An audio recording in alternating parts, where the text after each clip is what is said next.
2023년 가을, 경기도 어느 산골 마을. 30년 전 문을 닫은 송림초등학교는 이제 폐허가 되어버린 지 오래였다.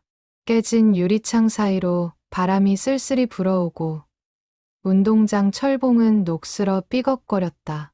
마을 사람들은 이곳을 지날 때면 무의식 중에 발걸음을 재촉했다. 폐교가 된 이후 이상한 소문이 끊이지 않았기 때문이다.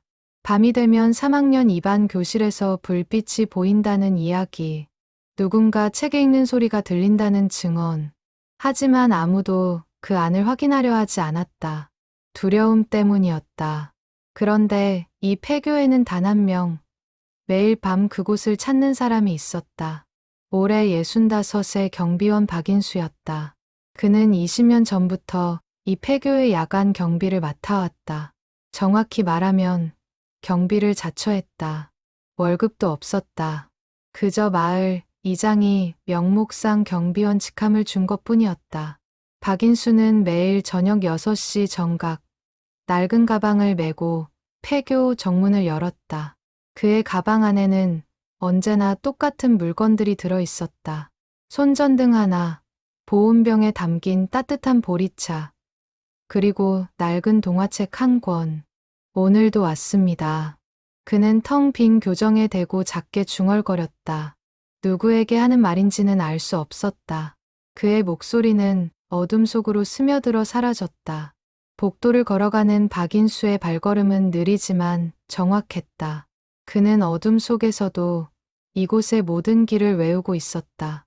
계단 3번째 칸에 금이 간 부분, 복도 끝, 소화전 앞에 움푹 파인 바닥, 3학년 2반 교실 문에 삐걱거리는 경첩 소리까지지. 교실 문을 열자 오래된 먼지 냄새가 코를 찔렀다. 박인수는 손전등을 켜고 교실 안을 비췄다. 텅 빈 교실, 부서진 책걸상들이 구석에 쌓여 있고 칠판에는 30년 전 누군가 쓴 낙서가 희미하게 남아 있었다. 선생님은 거짓말쟁이. 그 낙서를 볼 때마다 박인수의 가슴은 무겁게 내려앉았다. 하지만 그는 표정을 감추고 묵묵히 교탁으로 걸어갔다. 그곳에 놓인 낡은 의자에 앉아 가방에서 동화책을 꺼냈다. 표지에는 별을 삼킨 소년이라는 제목이 적혀 있었다. 책장은 너무 많이 넘겨 헤어져 있었고 곳곳에 연필로 그은 밑줄이 가득했다. 박인수는 천천히 책을 펼쳤다. 그리고 낮지만 또렷한 목소리로 읽기 시작했다. 옛날 옛적 별이 쏟아지는 마을에 한 소년이 살았습니다. 그의 목소리는 텅 빈 교실에 울려 퍼졌다. 마치 30년 전 이 교실이 아이들의 웃음소리로 가득했던 그때처럼. 박인수는 한 글자 한 글자 정성스럽게 소리내어 읽었다. 누군가 듣고 있다는 듯이. 밤 9시가 되자 그는 책을 덮었다. 정확히 3시간이었다. 매일 같은 시간, 같은 분량을 읽었다. 그는 일어서서 교실을 둘러보았다. 텅 빈 책상들. 하지만 그의 눈에는 무언가 다른 것이 보이는 듯했다. 내일 또 오겠습니다. 잘 자요. 그는 누구에게인가 작별 인사를 하고 교실을 나섰다. 그가 문을 닫자 교실은 다시 어둠에 잠겼다. 하지만 이상한 일이 벌어졌다. 박인수가 떠난 후 칠판에 적힌 낙서가 희미하게 빛을 내는 것 같았다. 마을 사람들은 이 광경을 목격하고 두려워했다. 누군가는 경찰에 신고하자고 했다. 또 누군가는 박인수가 미쳤다고 수근거렸다. 하지만 아무도 그에게 직접 물어보지는 않았다. 20년째 저러는데 대체 왜 그러는 걸까? 귀신한테 홀린 거 아냐? 폐교의 원혼이 있다잖아. 아니면 정말 미친 거지. 월급도 안 받으면서 매일 밤 폐교에서 혼자 책 읽고. 소문은 점점 부풀려졌다. 어떤 사람은 박인수가 과거에 이 학교에서 끔찍한 사고를 목격했다고 했다. 또 어떤 사람은 그가 이곳에 숨겨진 보물을 지키고 있다고 주장했다. 하지만 진실을 아는 사람은 아무도 없었다. 박인수는 누구에게도 자신의 이야기를 하지 않았다. 그저 매일 밤 같은 시간에 폐교를 찾아와 책을 읽었다. 비가 오나 눈이 오나 아프거나 힘들거나 단 하루도 거르지 않았다. 어느 날 밤 마을의 젊은 기자 한 명이 이 소문을 듣고 폐교를 찾아왔다. 그녀의 이름은 정서연. 지역 신문사에서 일하는 27살의 패기 넘치는 기자였다. 그녀는 이 이야기가 좋은 기사가 될 거라 확신했다. 정서연은 폐교 담장 밖에 숨어 박인수를 관찰했다. 손전등을 들고 교실로 들어가는 노인의 뒷모습, 그리고 얼마 후 들려오는 책 읽는 소리. 그녀는 카메라를 꺼내 사진을 찍었다. 이거 대박 기사다. 폐교에서 20년째 혼자 책 읽는 미친 노인. 하지만 정서연이 더 가까이 다가가려는 순간 갑자기 뒤에서 목소리가 들렸다. 거기 누구세요? 놀란 정서연이 돌아보니 마을 이장이 손전등을 들고 서 있었다. 70대 초반의 이장은 심각한 표정으로 그녀를 바라보았다. 아, 저는 기자인데요. 경비원분 취재를 하려고 지금 당장 돌아가세요. 여긴 함부로 들어올 곳이 아닙니다. 이장의 목소리에는 경고가 담겨 있었다. 정서연은 당황했지만 물러서지 않았다. 왜요? 뭔가 숨기시는 게 있나요? 숨기는 게 아니라 박 경비원을 건드리면 안 됩니다. 그분은 특별한 사정이 있어요. 특별한 사정이요? 그게 뭔데요? 이장은 한숨을 쉬며 고개를 저었다. 그건 제가 말할 수 있는 게 아닙니다. 다만 한 가지만 알아두세요. 박 경비원은 미친 사람이 아닙니다. 세상에서 가장 슬픈 약속을 지키고 있는 사람이에요. 그 말을 남기고 이장은 돌아섰다. 정서연은 그 자리에 멈춰서서 다시 폐교를 바라보았다. 3학년 2반 교실의 희미한 불빛, 그리고 들려오는 책 읽는 소리, 슬픈 약속. 정서연의 가슴 속에서 호기심이 아닌 다른 감정이 싹트기 시작했다. 이건 단순한 기사 소재가 아니었다. 여기에는 깊은 사연이 숨어 있었다. 이야기는 20년 전으로 거슬러 올라간다. 2003년 봄, 당시 45이었던 박인수는 송림초등학교의 교사였다. 3학년 2반 담임. 그는 아이들을 사랑하는 열정적인 선생님이었다. 매일 아침 일찍 교실에 나와 아이들을 맞이했고 방과 후에도 늦게까지 남아 숙제를 도와주었다. 그해 봄, 박인수의 반에 전학생이 왔다. 이름은 강민호. 9살의 작고 조용한 소년이었다. 민호는 부모님이 사고로 돌아가신 후 할머니와 함께 이 마을로 이사 왔다. 할머니는 거동이 불편해 대부분의 시간을 집에서 보냈고 민호는 학교와 집을 오가며 할머니를 돌보았다. 민호는 말이 없었다. 쉬는 시간에도 혼자 책을 읽거나 창밖을 바라보았다. 다른 아이들이 놀자고 해도 고개를 저었다. 박인수는 그런 민호가 마음에 걸렸다. 민호야, 선생님이랑 잠깐 이야기할까? 어느 날 방과 후 박인수는 민호를 불렀다. 민호는 고개를 숙인 채 교탁 앞에 섰다. 요즘 학교 생활 어때? 친구들하고는 잘 지내? 네. 뭐 힘든 거 있으면 선생님한테 이야기해. 알았지? 민호는 대답 대신 작게 고개를 끄덕였다.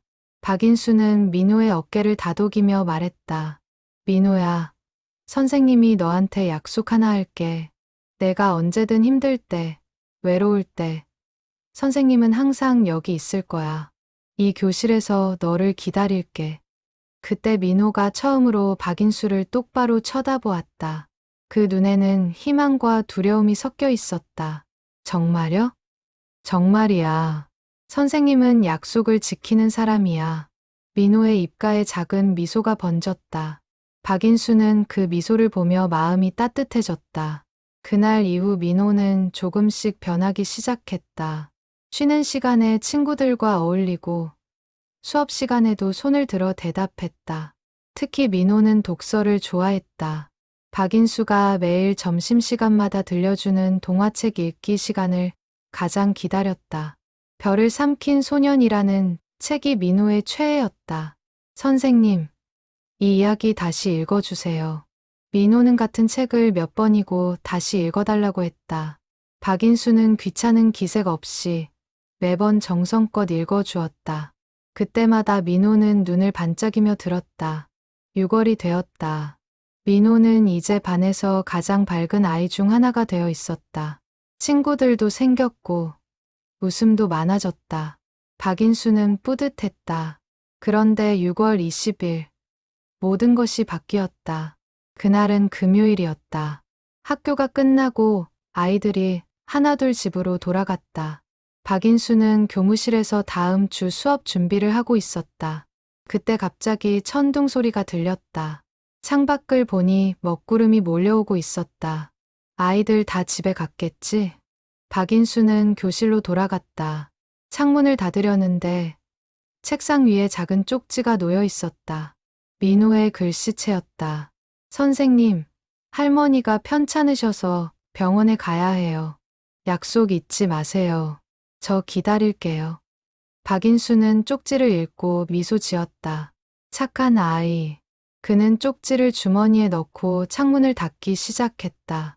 그때 밖에서 벼락이 쳤다. 다음 날, 박인수는 끔찍한 소식을 들었다. 민호와 할머니가 병원 가는 길에 교통사고를 당했다는 것. 빗길에 미끄러진 트럭과 정면 충돌했다. 할머니는 그 자리에서 사망했고, 민호는 의식불명 상태로 중환자실에 실려갔다. 박인수는 곧장 병원으로 달려갔다. 중환자실 앞에서 그는 무너져 내렸다. 의사가 나와 심각한 표정으로 말했다. 뇌사 상태입니다. 깨어날 가능성은 거의 없습니다. 그럴 리가. 어제만 해도 멀쩡했는데. 박인수의 목소리는 떨렸다. 그는 중환자실 유리창 너머로 작고 창백한 민호의 모습을 바라보았다. 온갖 기계에 연결된 아이. 눈을 감은 채 미동도 하지 않는 아이. 3일 후 민호는 끝내 깨어나지 못했다. 장례식장에는 사람이 많지 않았다. 민호의 친척들과 몇몇 마을 사람들, 그리고 박인수와 반 아이들. 박인수는 민호의 영정사진 앞에 무릎을 꿇었다. 사진 속 민호는 환하게 웃고 있었다. 학교 소풍날 찍은 사진이었다. 민호야. 선생님이 미안해. 약속을 지키지 못해서. 그날 밤, 박인수는 잠을 이룰 수 없었다. 민호가 남긴 쪽지를 계속 읽고 또 읽었다. 약속 잊지 마세요. 저 기다릴게요. 내가 무슨 약속을 했더라? 아, 그래. 항상 교실에서 기다리겠다고. 박인수는 자리에서 일어났다. 시계를 보니 밤 11시. 그는 외투를 걸치고 학교로 향했다. 빈 교정을 지나 3학년 2반 교실로 갔다. 문을 열고 들어서니 민호의 책상이 보였다. 그는 교탁에 앉아 가방에서 별을 삼킨 소년책을 꺼냈다. 민호가 가장 좋아하던 책. 그리고 천천히 읽기 시작했다. 옛날 옛적 별이 쏟아지는 마을에 한 소년이 살았습니다. 그의 목소리는 텅 빈 교실에 울려 퍼졌다. 눈물이 흘러내렸지만 그는 멈추지 않았다. 한 장 한 장 넘기며 끝까지 읽었다. 그날 이후 박인수는 매일 밤 학교를 찾았다. 처음에는 일주일에 한두 번이었다. 그러다 매일이 되었다. 단 하루도 거르지 않았다. 학교 측은 처음에는 이상하게 여겼지만 박인수가 해를 끼치지 않자 묵인했다. 오히려 그를 명목상 야간 경비원으로 임명했다. 월급은 없었지만 박인수는 개의치 않았다. 2013년 송림초등학교는 학생 수 감소로 폐교되었다. 마지막 날 박인수는 텅 빈 교실에 홀로 남아 있었다. 다른 선생님들은 모두 떠났다. 하지만 그는 남았다. 민호야, 선생님은 여기 있을게. 약속했잖아. 그날 밤부터 박인수의 진짜 기다림이 시작되었다. 폐교가 된 학교. 아무도 찾지 않는 교실. 하지만 그는 매일 밤 찾아와 책을 읽었다. 20년이 흘렀다. 정서연은 이장의 경고에도 불구하고 포기할 수 없었다. 그녀는 박인수에 대해 조사하기 시작했다. 마을 사람들을 인터뷰하고 오래된 신문 기사를 뒤졌다. 그리고 20년 전 강민호의 사고 기사를 발견했다. 9살 소년 교통사고로 사망. 할머니와 함께 정서연의 손이 떨렸다. 그녀는 더 파고들었다. 민호가 박인수의 제자였다는 것. 사고 직전까지 학교에 있었다는 것. 그리고 박인수가 그 일 이후 변했다는 증언들. 그러니까 박 경비원은 죽은 제자를 위해 20년째 책을 읽어주고 있다는 거야? 정서연은 가슴이 먹먹해졌다. 이건 단순한 기사 소재가 아니었다. 이건 한 인간의 깊은 슬픔과 죄책감, 그리고 약속에 대한 이야기였다. 그날 밤, 정서연은 다시 폐교를 찾았다. 이번에는 숨지 않았다. 그녀는 정문으로 들어가 복도를 걸었다. 3학년 2반 교실에서 빛이 새어나왔다. 문 앞에 섰을 때 박인수의 목소리가 들렸다. 그러자 소녀는 깨달았습니다. 별은 하늘에만 있는 것이 아니라 사람들의 마음 속에도 있다는 것을.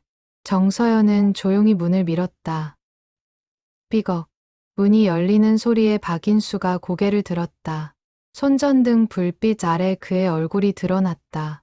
주름진 얼굴. 하지만 눈빛만큼은 젊은이처럼 맑았다. 누구세요? 저, 기자입니다.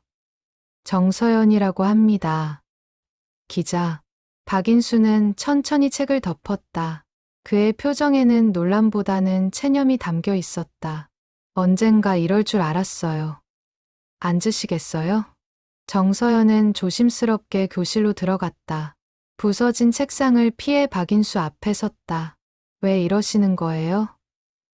20년 동안 매일 밤 약속했거든요. 박인수의 대답은 간단했다. 정서연은 더 물어. 강민호라는 학생 때문인가요? 박인수의 눈빛이 흔들렸다. 그는 한참 동안 아무 말도 하지 않았다. 그러다 천천히 입을 열었다. 민호는 제가 가르친 아이들 중 가장 특별한 아이였어요. 처음 왔을 때는 말도 없고 친구도 없는 아이였죠. 부모님을 잃은 충격 때문이었어요.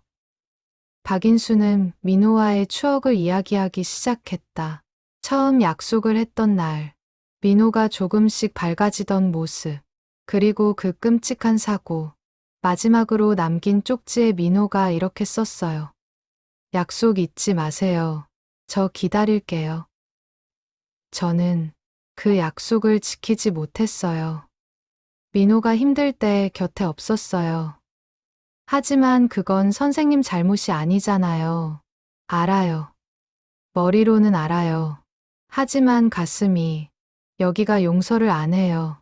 박인수는 자신의 가슴을 짚었다. 정서연은 그의 눈에서 20년 묵은 슬픔을 보았다.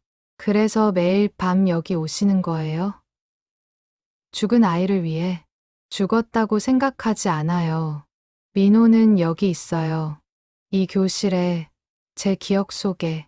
그리고 박인수는 주위를 둘러보았다. 이 공기 속에 저는 민호가 들을 수 있다고 믿어요. 제가 읽어주는 이야기를요. 정서연은 말문이 막혔다. 이건 미친 것이 아니었다. 이건 사랑이었다. 죽어서도 잊지 못하는, 끝까지 지켜내는 사랑. 기사 쓰실 거죠? 박인수가 물었다. 정서연은 고개를 저었다. 아니요. 안 써요. 이건 기사로 쓸 이야기가 아니에요. 고마워요. 박인수는 다시 책을 폈다. 계속 들으시겠어요? 이제 막 좋은 부분이거든요. 정서연은 고개를 끄덕이고 바닥에 앉았다. 박인수는 책을 읽기 시작했다. 그의 목소리는 부드럽고 따뜻했다. 30년 전 이 교실에 아이들이 가득했을 때처럼. 정서연은 듣다가 문득 깨달았다. 박인수는 미친 게 아니었다. 그는 세상에서 가장 정상적인 사람이었다. 약속을 지키는 사람, 사랑하는 이를 잊지 않는 사람. 1시간 후, 정서연은 폐교를 나섰다. 밖은 어두웠지만 그녀의 마음은 이상하게 밝았다. 무언가 소중한 것을 배운 기분이었다. 그날 밤 정서연은 기사를 쓰지 않았다. 대신 일기를 썼다. 오늘 나는 진짜 기자가 무엇인지 배웠다. 모든 이야기가 세상에 알려져야 하는 것은 아니다. 어떤 이야기는 그저 조용히 존중받아야 한다. 정서연이 기사를 쓰지 않자 마을 사람들은 의아해했다. 그녀가 박인수를 취재했다는 소문이 퍼졌기 때문이다. 하지만 정서연은 입을 다물었다.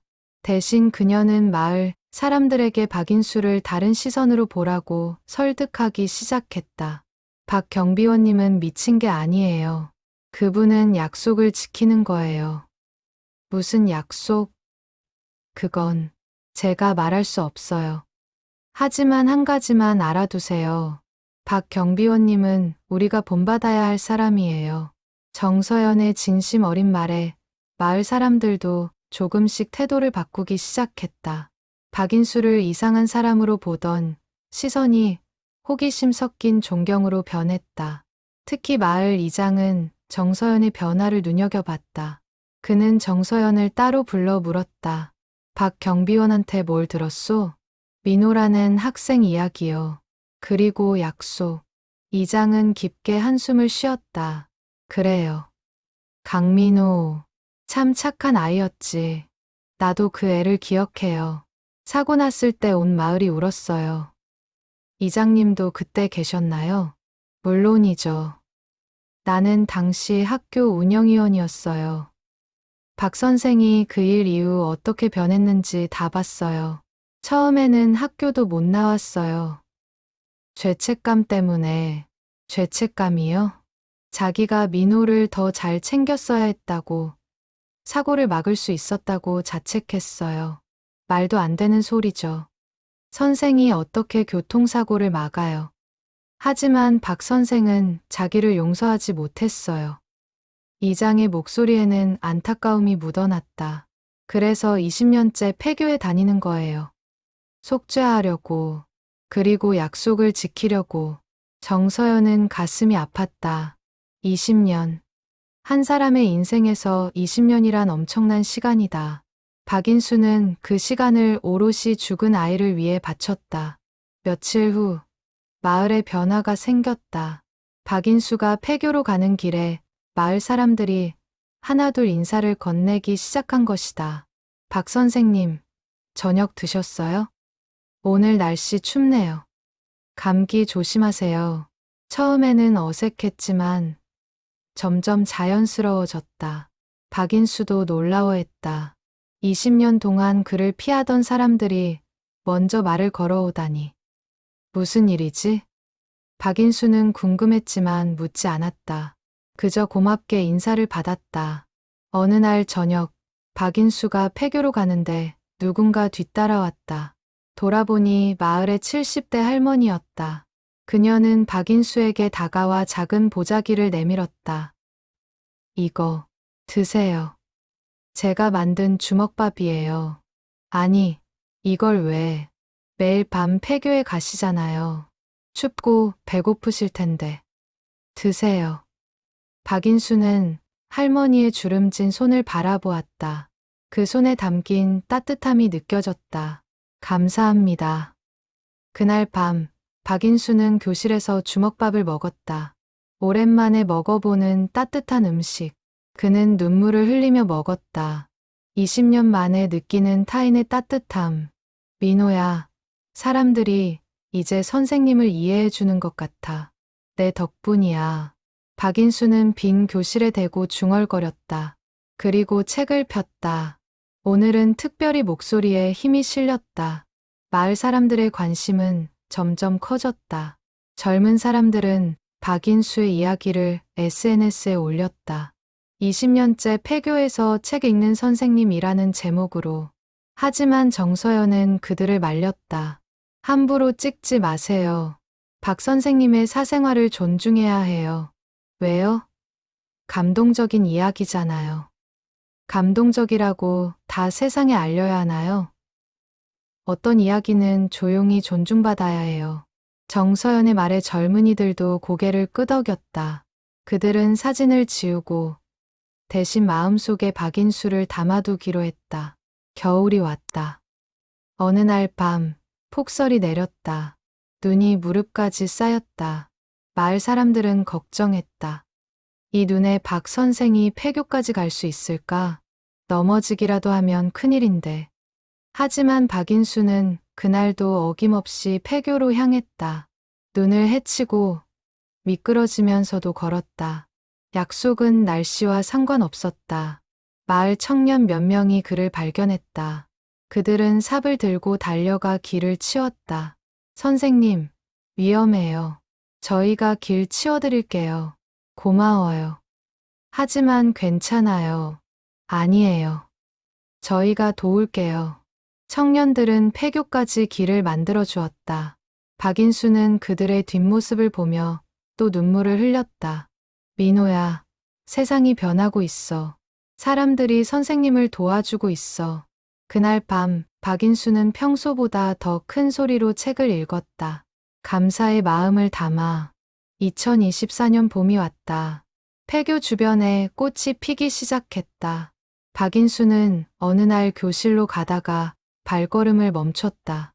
운동장 한쪽에 노란 민들레가 피어 있었다. 민호가 좋아하던 꽃. 박인수는 민들레를 바라보며 추억에 잠겼다. 민호는 봄만 되면 민들레 홀씨를 불며 놀았다. 선생님, 소원 빌어요. 하며 웃던 모습. 그날 밤 박인수는 교실에 민들레 한 송이를 가져왔다. 교탁 위에 놓고 책을 읽었다. 노란 민들레가 손전등 빛을 받아 빛났다. 민호야, 또 봄이 왔어. 내가 좋아하던 계절이지. 박인수는 책을 읽다 말고 창밖을 바라보았다. 달빛 아래 폐교는 고요했다. 하지만 이상하게 오늘은 외롭지 않았다. 마을 사람들의 따뜻함, 청년들의 도움, 그리고 이 민들레. 나 혼자가 아니었구나. 그 깨달음이 박인수의 가슴에 스며들었다. 20년 동안 그는 혼자라고 생각했다.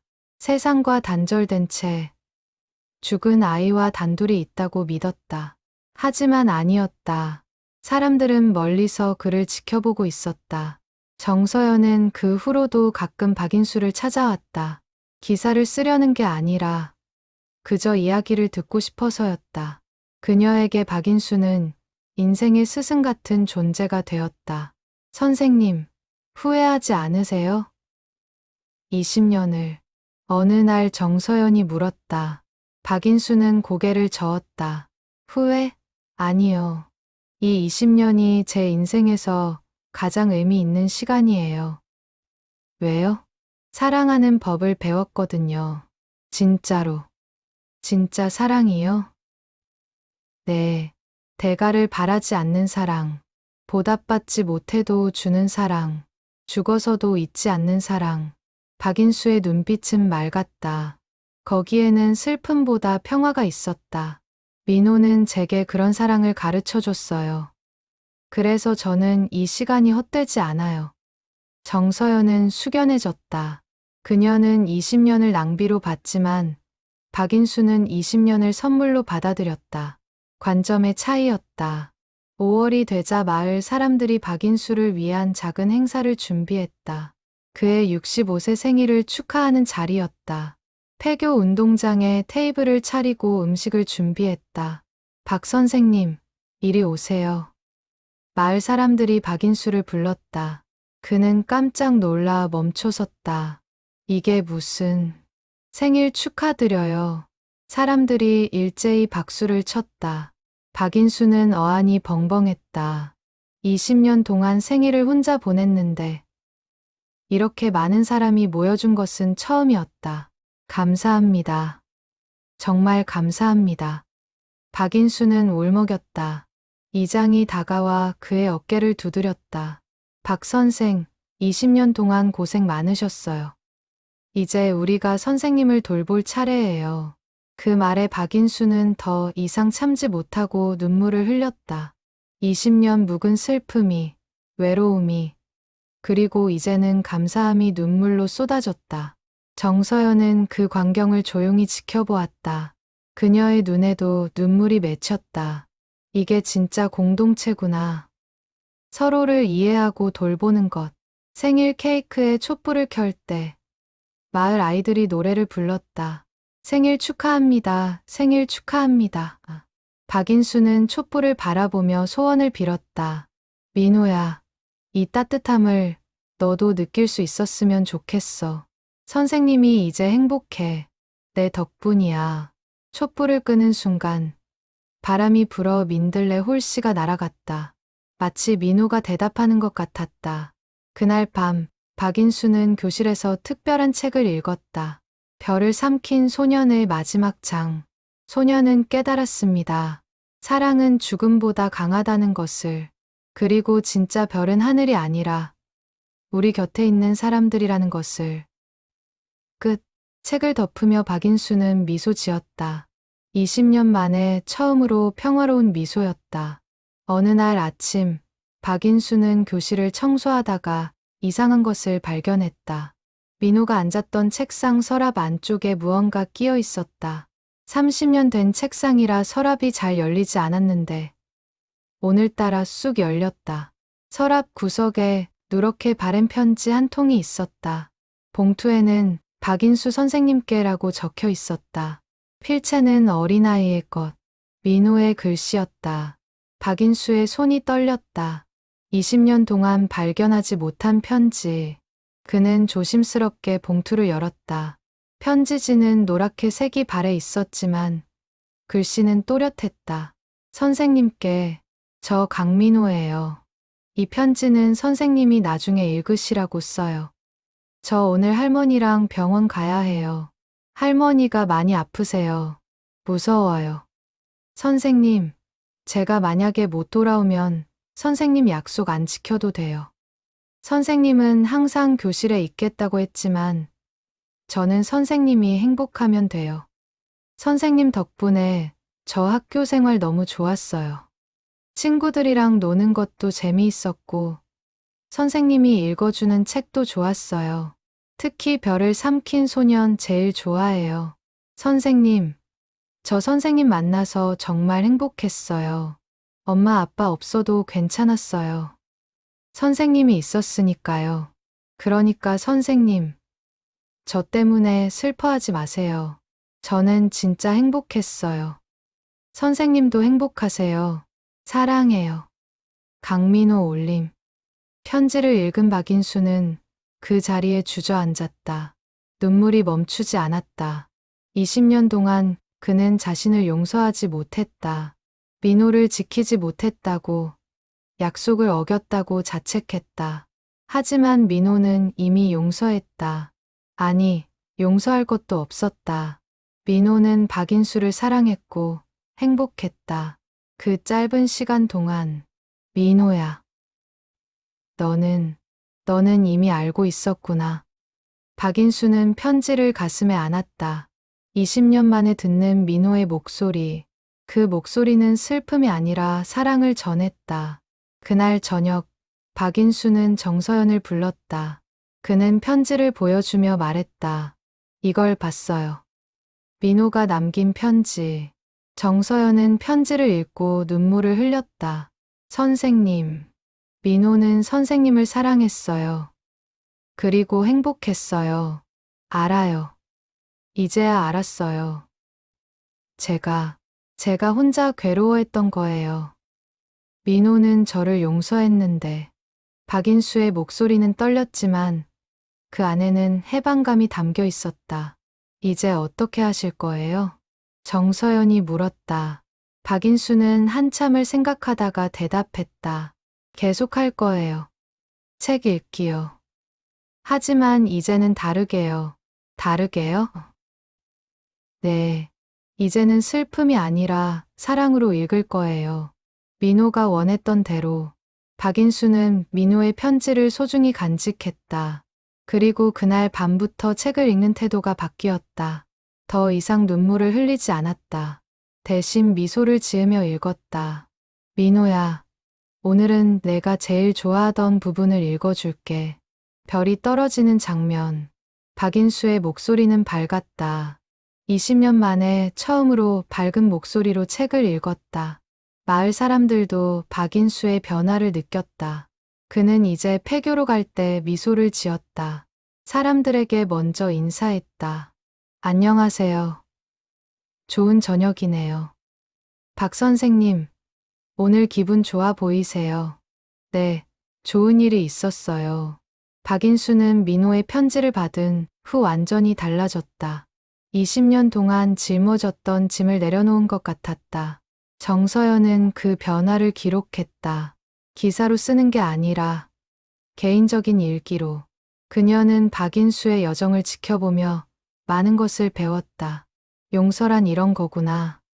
자기 자신을 용서하는 것. 어느 날 저녁, 박인수는 마을 회관에 사람들을 모았다. 그는 민호의 편지를 공개하며 말했다. 20년 동안 여러분께 폐를 끼쳤습니다. 이상한 사람으로 보였을 거예요. 하지만 이제 말씀드리고 싶어요. 제가 왜 그랬는지. 박인수는 민호와의 이야기를, 약속을, 그리고 편지를 이야기했다. 마을 사람들은 숙연히 들었다.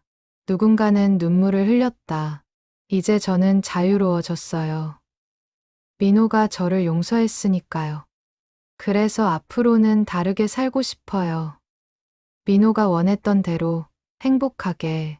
그 말에 사람들이 박수를 쳤다. 박인수는 깊게 인사했다. 박인수는 편지를 발견한 후 새로운 계획을 세웠다. 더 이상 혼자만의 약속이 아니라 마을 전체와 함께하는 일을 하고 싶었다. 그는 폐교를 작은 도서관으로 만들기로 했다. 3학년 2반 교실을 중심으로 마을 아이들이 와서 책을 읽을 수 있는 공간. 민호가 좋아했던 그 공간을 정말 하시겠어요? 이장이 놀라며 물었다. 박인수는 고개를 끄덕였다. 네, 민호 혼자만의 공간이 아니라 모든 아이들의 공간으로 만들고 싶어요. 마을 사람들이 도왔다. 청년들은 교실을 청소하고 페인트 칠을 했다. 할머니들은 커튼을 만들었다. 아이들은 책을 기부했다. 한 달 후, 작은 도서관이 완성되었다. 책장에는 동화책과 위인전이 가득했다. 민호가 좋아하던 별을 삼킨 소년도 있었다. 교탁은 그대로 두었다. 박인수가 책을 읽어주는 자리로 개관식 날 많은 사람이 모였다. 마을 아이들, 학부모들, 그리고 20년 전 민호와 함께 공부했던 동창들까지. 강민호 추모 도서관을 개관합니다. 박인수가 현판을 제막하자 박수가 터졌다. 현판에는 민호의 이름이 새겨져 있었다. 민호야, 이제 내 교실은 다시 살아났어. 많은 아이들이 여기서 책을 읽고 꿈을 꿀 거야. 박인수는 민호의 책상에 손을 얹으며 중얼거렸다. 그 책상은 특별히 보존해서 도서관 한쪽에 전시했다. 첫 주말, 아이들이 도서관을 찾았다. 박인수는 그들에게 책을 읽어주었다. 별을 삼킨 소년부터, 할아버지, 이 책 재미있어요. 그럼, 이 책은 특별한 책이거든. 왜요? 한 소년이 정말 좋아했던 책이야. 그 소년의 이야기를 들려줄까? 아이들은 눈을 반짝이며 고개를 끄덕였다. 박인수는 민호의 이야기를 들려주었다. 슬픈 이야기였지만 아름다운 이야기이기도 했다.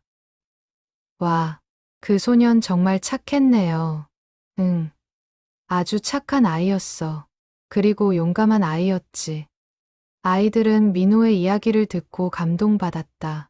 누군가는 민호의 책상에 꽃을 놓았다. 또 누군가는 편지를 썼다. 민호 형, 나도 형처럼 착한 사람이 될게요. 박인수는 그 편지들을 읽으며 울었다. 기쁨의 눈물이었다. 민호는 죽었지만 그의 이야기는 살아서 다른 아이들에게 영향을 주고 있었다. 정서연은 도서관 개관 소식을 작은 기사로 썼다. 이번에는 박인수의 허락을 받고 마을 폐교, 아이들의 도서관으로 재탄생. 기사는 조용히 퍼졌다. 큰 화제가 되지는 않았지만 그걸로 충분했다. 중요한 건 마을 아이들이 도서관을 사랑한다는 것. 박인수는 매일 저녁 도서관을 열었다. 아이들이 오면 책을 읽어주고 숙제를 도와주었다. 20년 전 민호에게 했던 것처럼 선생님, 이 문제 어떻게 풀어요? 응. 함께 생각해보자. 먼저 이걸 읽어볼까? 박인수는 다시 선생님이 되었다.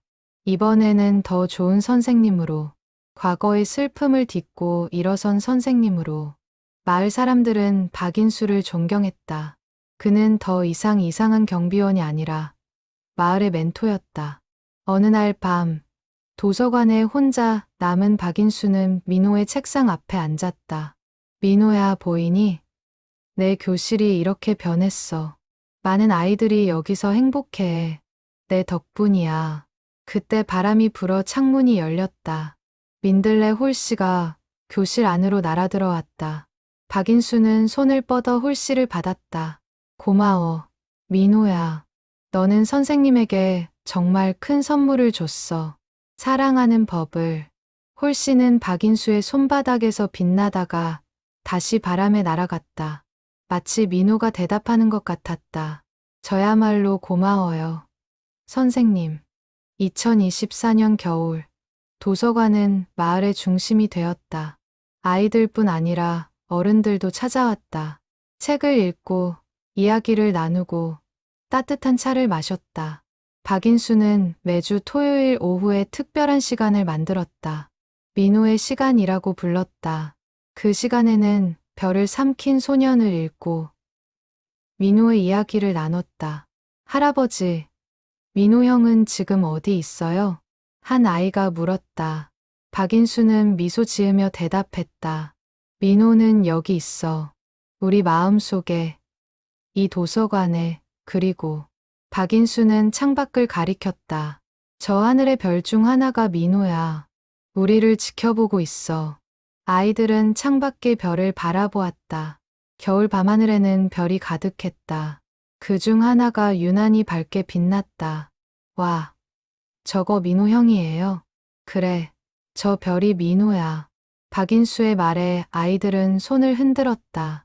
안녕, 민호 형. 박인수는 그 모습을 보며 또 눈물을 흘렸다. 하지만 이번에는 슬픔의 눈물이 아니었다. 기쁨과 감사의 눈물이었다. 12월이 되자 마을 사람들이 도서관에서 작은 크리스마스 파티를 열었다. 트리를 장식하고 케이크를 준비했다. 박 선생님께 감사의 마음을 전합니다. 이장이 박인수에게 작은 선물을 건넸다. 액자에 든 사진이었다. 마을 아이들이 도서관에서 책을 읽는 모습. 이 아이들의 웃음이 선생님 덕분입니다. 박인수는 액자를 받아들고 말문이 막혔다. 20년 전 그는 민호를 잃고 모든 것을 잃었다고 생각했다. 하지만 이제 보니 그게 아니었다. 그는 더 많은 것을 얻었다. 아니에요. 제가 감사해요. 여러분이 저를 용서해주고 받아주셔서. 용서할 게 뭐가 있어요. 선생님은 잘못한 게 없어요. 마을 사람들의 말에 박인수는 고개를 숙였다. 20년 만에 처음으로 자신을 용서할 수 있었다. 파티가 끝나고 박인수는 혼자 도서관에 남았다. 그는 민호의 책상 앞에 앉아 편지를 꺼냈다. 20년 전 민호가 쓴 편지. 민호야, 이제 선생님은 행복해. 내가 원했던 대로. 그리고 알았어. 진짜 약속은 슬픔 속에 갇혀 있는 게 아니라 사랑을 나누는 거였어. 박인수는 편지를 가슴에 안았다. 그리고 별을 삼킨 소년 책을 펼쳤다. 마지막 장. 소년은 깨달았습니다. 사랑은 죽음보다 강하다는 것을. 그리고 진짜 별은 하늘이 아니라 우리 곁에 있는 사람들이라는 것을. 박인수는 책을 덮고 창밖을 바라보았다. 밝은 별 하나가 그를 보고 있었다. 민호야, 메리 크리스마스. 사랑해. 그 순간 별이 더 밝게 빛났다. 마치 대답하는 것처럼. 다음 날 박인수는 정서연을 만났다. 그는 그녀에게 제안했다. 도서관에서 일해 주실래요? 아이들에게 책 읽어주고, 숙제 도와주고. 저요? 네, 젊은 사람이 필요해요. 그리고 당신은 이미 이곳의 일부예요. 정서연은 감격했다. 그녀는 박인수를 취재하러 왔다가 인생의 의미를 배웠다. 그리고 이제는 그 의미를 나누고 싶었다. 네, 하겠습니다. 두 사람은 악수했다. 박인수는 정서연을 보며 생각했다. 민호야, 이제 이 도서관은 계속될 거야. 내가 없어도. 겨울이 깊어갔다. 눈이 내렸지만 도서관은 따뜻했다. 아이들의 웃음소리로 가득했다. 박인수는 그 웃음소리를 들으며 행복했다. 20년 동안 그는 혼자였다고 생각했다. 하지만 아니었다. 민호는 항상 곁에 있었다. 그리고 이제는 마을 전체가 함께였다. 2025년 봄, 박인수는 건강이 나빠졌다. 오랜 세월 추운 폐교를 다니며 얻은 지병들이 악화되었다. 병원에서는 입원을 권했지만 박인수는 거절했다. 집에서 쉬겠습니다. 그리고 도서관에 가야 해요. 의사는 고개를 저었지만 박인수의 의지를 꺾을 수 없었다. 그는 여전히 매일 도서관을 찾았다. 비틀거리면서도 기침을 하면서도. 정서연이 걱정스럽게 말했다. 선생님, 쉬셔야 해요. 제가 아이들 돌볼게요. 괜찮아요. 조금만 더. 박인수는 고집을 부렸다. 그는 알고 있었다. 자신의 시간이 얼마 남지 않았다는 것을. 그래서 더욱 아이들과 함께하고 싶었다. 어느 토요일, 민호의 시간에 박인수는 평소보다 더 많은 이야기를 했다. 아이들아, 오늘은 특별한 이야기를 해줄게. 선생님의 이야기. 아이들은 조용히 박인수를 바라보았다. 그는 20년 전 민호와의 만남부터 약속, 그리고 지금까지의 여정을 이야기했다. 선생님은 20년 동안 외로웠어요. 하지만 이제는 아니에요. 여러분이 있으니까. 아이들 중 한 명이 손을 들었다. 선생님, 우리도 선생님을 사랑해요. 그 말에 박인수는 눈물을 흘렸다. 아이들도 따라 울었다. 정서연도 뒤에서 눈물을 닦았다. 고마워요. 정말 고마워요. 그날 밤, 박인수는 도서관에 혼자 남았다. 그는 민호의 책상 앞에 앉아 마지막으로 별을 삼킨 소년을 읽었다. 옛날 옛적, 별이 쏟아지는 마을에 한 소년이 살았습니다. 그의 목소리는 떨렸지만 끝까지 읽었다. 마지막 문장까지. 그리고 소년은 별이 되어 영원히 빛났습니다. 끝. 책을 덮으며 박인수는 미소 지었다. 민호야, 이제 선생님도 곧 너와 함께 할 거야. 기다려줘. 다음 날, 박인수는 병원에 입원했다. 상태가 급격히 나빠졌다. 마을 사람들이 병문안을 왔다. 아이들은 편지를 써서 가져왔다. 선생님, 빨리 나으세요. 선생님 없으면 도서관이 슬퍼요. 박인수는 편지들을 읽으며 눈물을 흘렸다. 그는 행복했다. 이렇게 많은 사람이 자신을 사랑해 주다니. 일주일 후, 박인수는 마지막 소원을 말했다. 도서관에 가고 싶어요. 마지막으로. 의사는 반대했지만 마을 사람들이 설득했다. 그들은 박인수를 휠체어에 태워 도서관으로 데려갔다. 도서관에 도착하자 모든 아이들이 기다리고 있었다. 그들은 박인수를 위해 노래를 준비했다. 선생님, 사랑해요. 아이들의 노랫소리에 박인수는 또 울었다. 정서연이 그를 민호의 책상 앞에 앉혔다. 선생님, 마지막으로 책 읽어주세요. 박인수는 고개를 끄덕이고 별을 삼킨 소년을 펼쳤다. 떨리는 목소리로 읽기 시작했다. 옛날 옛적. 아이들은 숨죽이며 들었다. 박인수의 목소리는 점점 약해졌지만 끝까지 읽었다. 그리고 소년은 별이 되어 영원히 빛났습니다. 마지막 문장을 읽고 박인수는 책을 덮었다. 그리고 창밖을 바라보았다. 하늘에는 별이 빛나고 있었다. 민호야, 이제 가도 되지? 그 말을 마지막으로 박인수는 눈을 감았다. 평화로운 미소를 지은 채 선생님, 아이들이 울었다. 정서연이 달려와 박인수를 안았다. 하지만 그는 대답하지 않았다. 그는 이미 떠났다. 민호에게로. 그날 밤 마을 하늘에 유난히 밝은 별 2개가 나란히 빛났다. 마을 사람들은 그 별을 보며 말했다. 박 선생님이 민호를 만났구나. 이제 함께 있겠지. 박인수의 장례식은 마을 전체가 참석했다. 영정사진 속 그는 환하게 웃고 있었다. 도서관에서 아이들과 함께 찍은 사진이었다. 정서연은 조사를 읽었다.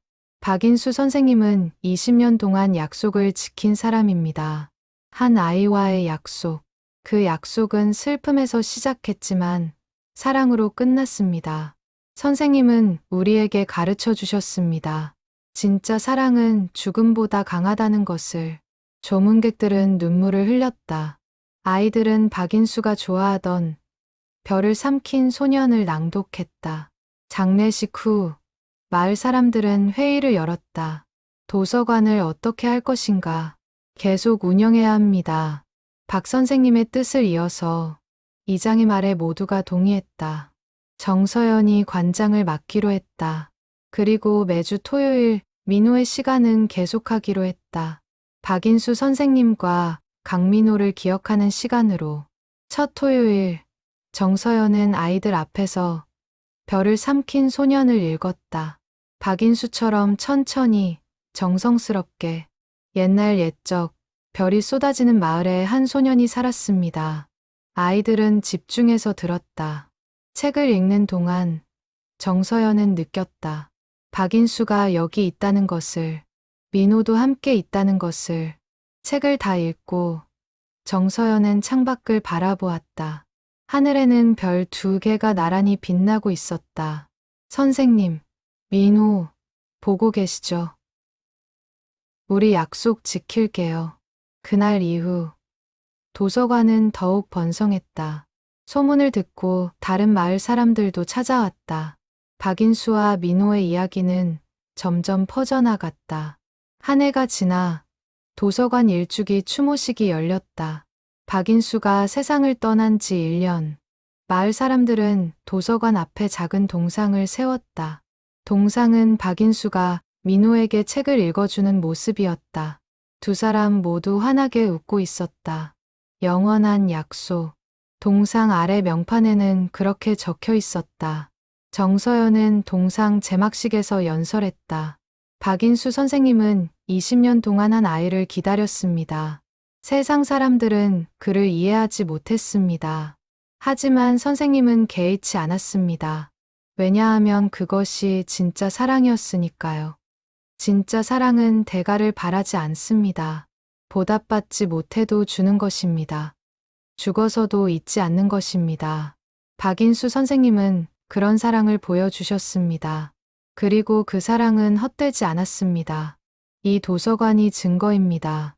이곳에서 웃고 배우는 아이들이 증거입니다. 선생님의 사랑은 한 아이에게만 머물지 않고 마을 전체로 퍼졌습니다. 우리는 이 사랑을 기억하고 이어갈 것입니다. 그것이 박인수 선생님과 강민호에게 바치는 최고의 헌사일 것입니다. 박수가 터졌다. 사람들은 동상에 꽃을 놓고 묵념했다. 그날 밤, 정서연은 도서관에 혼자 남았다. 그녀는 민호의 책상 앞에 앉아 박인수가 남긴 일기를 읽었다. 2023년 10월 15일. 오늘도 민호에게 책을 읽어주었다. 20년째 같은 책. 하지만 지루하지 않다. 매번 읽을 때마다 새로운 의미를 발견한다. 민호야, 선생님은 내가 보고 싶어. 내 목소리가, 내 웃음이 그리워. 하지만 슬프지는 않아.